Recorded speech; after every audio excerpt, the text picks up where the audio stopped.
በእምነት እምነት ያለው ሰው ራሱን ለእግዚአብሔር የሰጠ ሰው እግዚአብሔርን አምኖ የተከተለ ሰው እግዚአብሔርን አምኖ የሚሄድ ሰው ነገሩን ለመስጠት መጀመሪያ ዋናውን ማመን አለበት። ዋናውን መከተል አለበት። ዋናውን መቀበል አለበት። ዋናውን ያልተቀበለ ዋናውን ያላመነ ነገሩን አንተ ሲባል ሊያመጣ አይችልም። በእምነት ውስጥ ደግሞ ሁለተኛ መሰጠት ነው። መሰጠት በእምነት ውስጥ ምን አለ? መሰጠት አለ።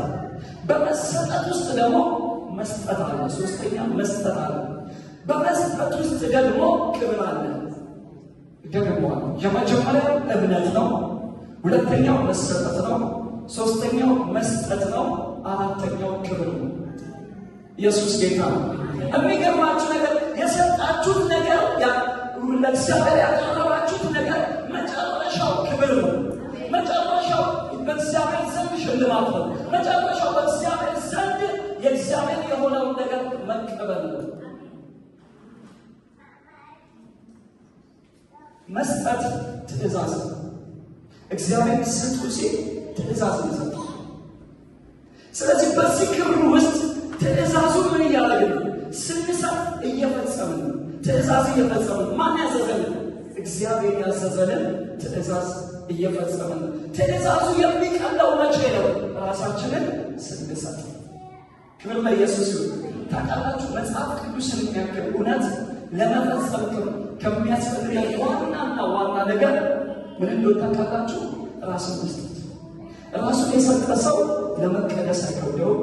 ራሱን የሰጠ ሰው ለእግዚአብሔር መገዛት አይከብደውም። ራሱን የሰጠ ሰው ከማንኛውም ሁኔታ ነፃ ለመውጣት አይከብደውም። መጀመሪያ ራሳችሁን ለእግዚአብሔር መስጠት። ለዚህ ነው መጽሐፍ ቅዱስ ሲናገር ሰውነታችሁን ሕያውና ቅዱስ መስዋዕት አድርጋችሁ ለእግዚአብሔር አቅርቡ። ምን ማለት ነው? ስጡ። መጀመሪያ ራስህን ስጥ። ራስህን ስትሰጥ ነገርን መስጠት ትጀምራለህ። ለዚህ ነው አብርሃም ይስሐቅን መስጠት ያልከበደው። መጀመሪያ ለእግዚአብሔር ራሱን ብሎ ነበር፣ ሰጥቶ ነበር። ለእግዚአብሔር ራሱን አብርሃም ስለሰጠ ይስሐቅን ሰዋ ሲባል አልከበደው። ምክንያቱም እንዳይከብድ ያደረገው ነገር ምንድን ነው ሲባል ራሱን ለእግዚአብሔር ሰጠ። ራሱን ለእግዚአብሔር ስለሰጠ ይስሐቅን መሰዋት አላቃተው።